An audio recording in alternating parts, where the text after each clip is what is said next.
Hola amigos, ¿qué tal? Stuart here from Spain Speaks with a weekly review video with Johnny. We'll check out some of the things that have caught Johnny's attention this week, so let's go to the video. All right, Johnny, how are you this week? Yeah, good, Stu. A bit tired. Fell asleep for a while earlier, but all good now. Had a bit of a siesta. Yeah, a bit of a siesta.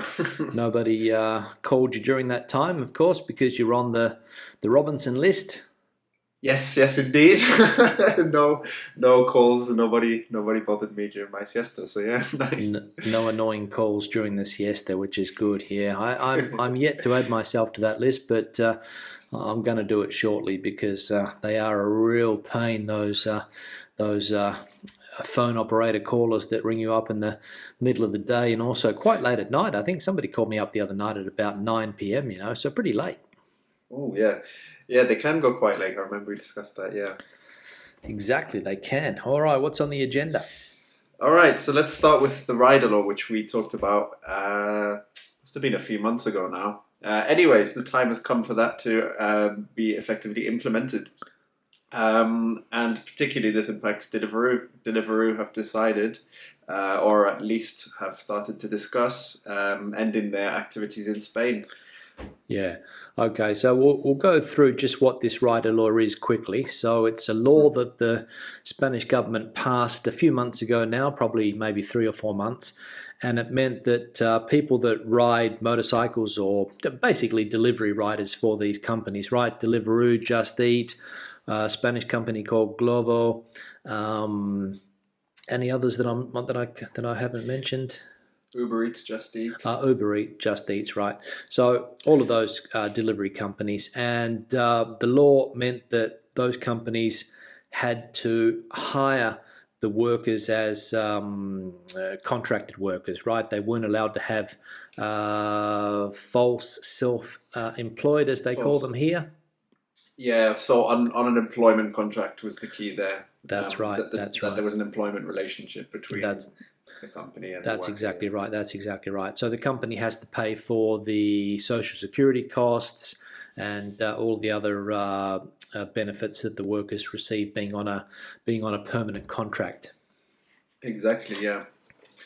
Yeah, and Deliveroo. So they say that the reason they're withdrawing from Spain is not because of this. According to what I've read, Deliveroo was already in a difficult position because Glovo and Uber Eats had such a large share of the delivery market here. Yeah. Which surprised me because I actually have ordered quite a few times from Deliveroo here. But then when I did have a think about it, you do see more Glovo riders, you do see more Just Eat, Uber Eats riders going around the street than you do Deliveroo. Yeah. But essentially this rider law was kind of the straw that broke the camel's back for Deliveroo, it seems. To keep their operations in Spain viable would have meant significant investment. Yeah, well, I read somewhere the other day they only have around 2% market share or something like that. So it's only really small or something. I think that was the figure. It was 2% of their gross revenues. 2% of their gross revenues. Come from the Spain market. Yeah. Okay. So their biggest market is the UK and Ireland. Okay. So pretty small here, and as you said, that rider law was the thing that perhaps is the tipping point between being able to make the company profitable in Spain or it not being profitable, of course, because as we know, social security costs in particular are very, very high in Spain for companies.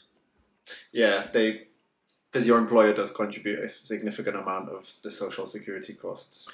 Yeah. So to put it into perspective, let's say you pay somebody 1,000, or just put a figure on the table. So if you pay somebody €1,000 net, the social security costs are going to be around 40% on top of that. So you're looking at around 1,400, maybe 1,450 euros that the company has to pay in total for that contract. Yeah. So it's a lot of money. Yeah. And it was just easier because obviously we're talking about a competitive business where it was easier just to have somebody paying their own social security. If you are self-employed, you pay your own social security, you pay your own, taxes and all of those things, and the company doesn't have any additional costs. Yeah. And if you think about the business models as well, Deliveroo has kind of stuck to the basics. They've been very much a food delivery service within that, where you just get from restaurants. Whereas Glovo, they've kind of branched into supermarkets a little bit. Uber Eats, I think, they somehow connected, I think, the Uber taxi business and the food business in a sense. Yeah. So yeah, maybe it's a difference in operating models again, which is left behind in Spain. Yeah. I'm not too sure. I think Glovo, the GLOVO, was always more than just the food delivery company. I think it was, I mean, as we said a few weeks ago, you could, if you wanted a packet of cigarettes, you could order a packet of cigarettes through Glovo. If you wanted a can of Coke, somebody would bring it up to your house for, if you're willing to pay the price. So they've always gone that little bit extra. Then they added supermarkets, and then they went into the food business. And I think because they're a Spanish company, they've been very aggressive with the way they've been able to sign up restaurants, if you know what I mean. Whereas Deliveroo, I mean, I've got various apps in my phone, but Glovo seemed to be the one that offers the most extensive range of restaurants. Yeah. Yeah, I remember I've used Glovo a couple of times and I was quite impressed by the selection. I think I used Deliveroo because I got some cash back on it. Or a special offer or something, right? Yeah, exactly. And that was quite attractive. Yeah. Well, I actually signed up for the Glovo premium service where the delivery prices include, just pay like a monthly fee, because I was using it, 4 or 5 times a month. So it worked out better to do it that way. So, and, as I said, it's the one that I prefer to use. Yeah. So we'll see what happens if Deliveroo is the only company to abandon the market, or if other companies decide to follow. Yeah, well, I believe for now, Glovo they've announced some kind of hybrid model. I'm not too sure exactly how it works, but I think they want to still keep some contractors somehow, but they also have hired some permanent employees as well. Okay. And Uber Eats, I believe, I read that they've gone for an outsourcing model, so they outsource their riders to another company. Well, there you go. So just trying to avoid those social security costs, basically. Seems it could be that way. No, well, that's it. I think that is the case. Yeah, but anyway, we'll see. All right, good. Yeah. What's next, Johnny? Okay, so we got the Bank of Spain have alerted that about 1.3 million people in Spain could be at high vulnerability of not being able to access cash. So being able to take out cash from a bank, an ATM. I was going to say bank teller, an ATM. No, okay. Yeah. Because the bank branches are closing down around the country, is that the reason? Yeah, the consolidation of the sector, bank branches closing down. I read something, I think the number of bank branches since 2008 has reduced by 50% in Spain. Yeah. Well, the banking, I mean, I was in, giving classes, I have been giving classes in banks for a long time, and I remember that before the financial crisis back in 2008, Spanish banks went crazy and just opened branches all over the place. There were literally bank branches popping up like mushrooms around Spanish cities, and then the business model changed because obviously more banking went online, and banks had trouble, and they realised that bricks and mortar type banks were obviously an expensive model. And you've seen probably even where you are, Johnny, in your neighbourhood, that branches are closing down. Banks are merging, they close down branches, and in Madrid it's not really a problem, but if you live in a small city, maybe you can't find your bank with a branch and an ATM.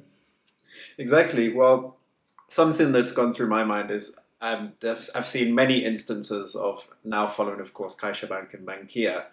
On one side of the street, you'll have the CaixaBank, and then on the other side, you'll have a Bankia, a former Bankia branch, which has been, for some reason, converted to a CaixaBank branch as well. But whether they'll close down or not, I'm not too sure. But like you say, in Madrid, it's not going to be a problem. Yeah. Well, CaixaBank is the one that's staying. Bankia is disappearing completely. Exactly. Yeah. So in the case that there were two in the same street, which was a fairly common scenario because they were the two main competing banks, CaixaBank and Bankia, you will get that scenario where one will either close down and the other one, which is probably a bigger branch, or for economic reasons, they've decided to move the branch there.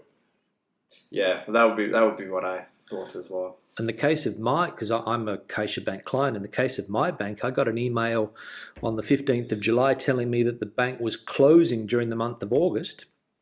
And if I wanted to go to the bank, I had to go to the former bank here, which is now a Caixa, which is basically on the other side of the street. Ah, okay, yeah. That makes sense. Yeah, so obviously there's some type of economic rationalisation, as you said. They're trying to close bank branches down and sticking up an ATM. One thing I've noticed here in Portugal is that there's a lot of places that have just got like an ATM in the wall, the typical hole-in-the-wall cash point, that you don't really see that much in Spain unless you go to tourist areas. You don't really see it with the traditional banks. But here in Portugal, they're all around the place. Well, it's funny you mentioned that. Back in the UK, it's a very common thing to have as well. Cash points are quite common, and it's very easy to go around and get cash out in the UK. Yeah. But yeah, like you say, in Spain, you have to pretty much rely on being next to your bank and having one of your bank nearby, because normally if you draw out in another bank's cash point, you'll get charged commissions. Yeah, well, that's actually something that they don't have here because they have a system called multibanco, where it doesn't matter which bank you use, it's free to take money out. Whereas in Spain that doesn't happen, because if you go to a Caixa bank and if you're a Santander customer, you get charged a commission, and that's what puts people off. And what I was trying to say before was that if you go to a small town where maybe there's only 2 or 3 banks there and you can't find your bank, you can have trouble trying to get money. Well, that's it. Yeah, I think the 3 municipalities that were listed as the highest risk were Zamora, Salamanca, and Leon. So Okay, I think all right. it's all in Castilla and Leon, right?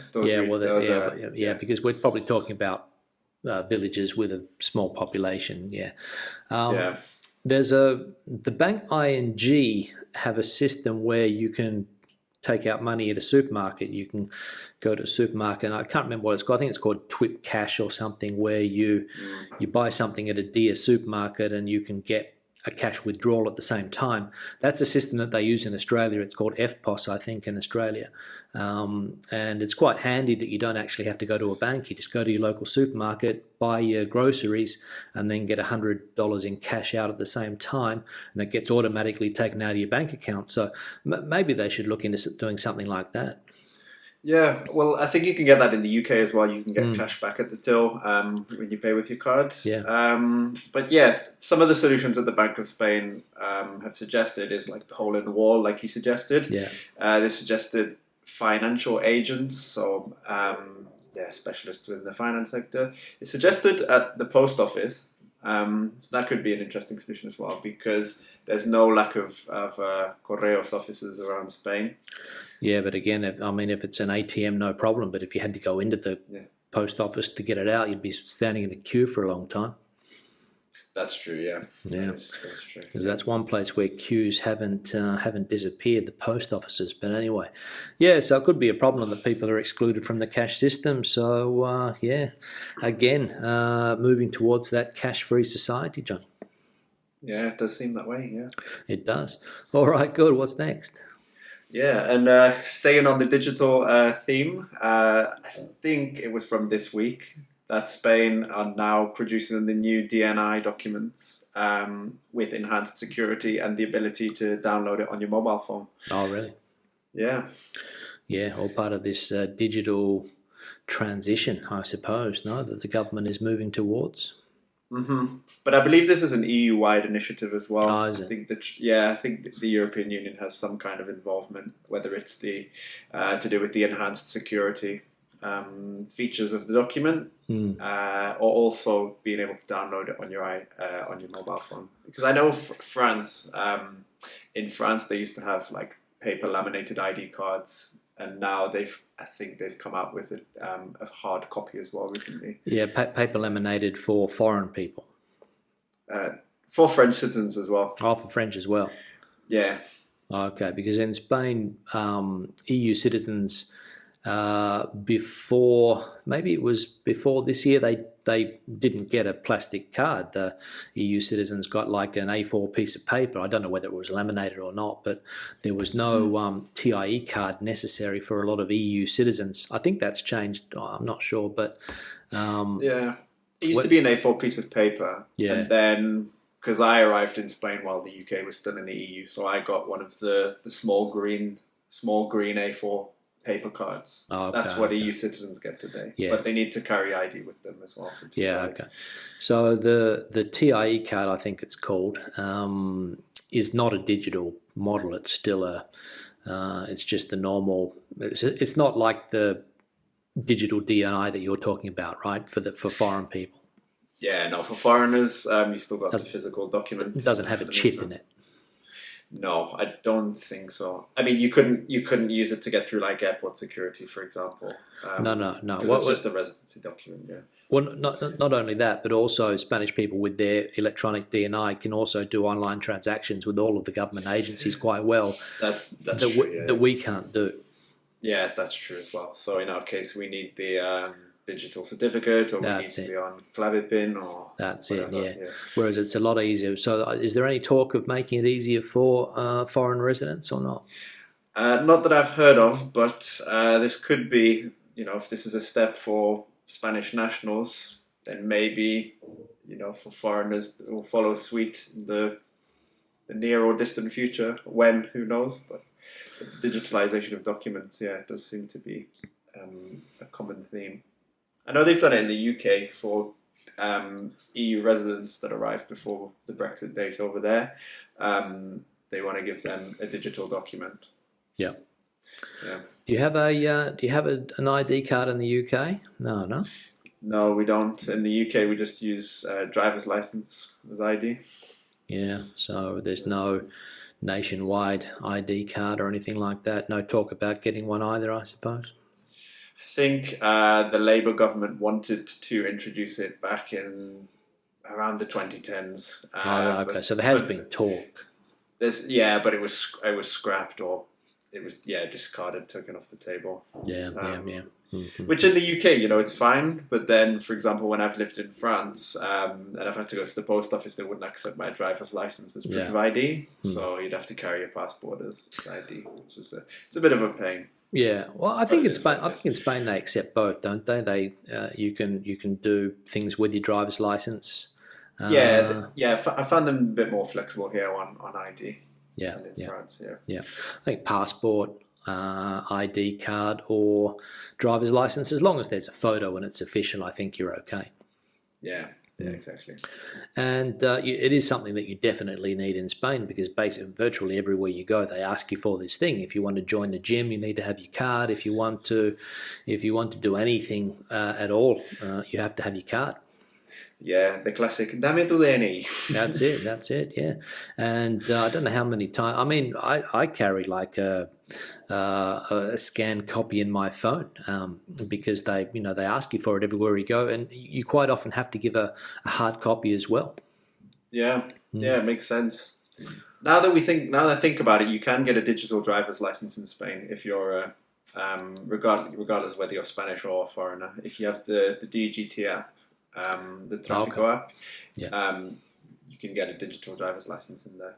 Okay, yeah. So digital COVID certificate, digital driver's license, everything's going digital. Seems so. That's it. So we are moving towards the digital economy. Yeah. All right, good. Anything else, Johnny? That was all for this week, Stu. All right, so a bit of a shorter version today, but we'll wrap it up. Great. All right, have a good one. See you later. You too. Speak later, Stu. All right, bye-bye. So there we go. That was the weekly review video. Questions and comments, please leave them in the section below. Debate the situation out as you normally do. Give the video a thumbs up if you liked it, thumbs down if you didn't. I'll see you in the next one. Hasta luego.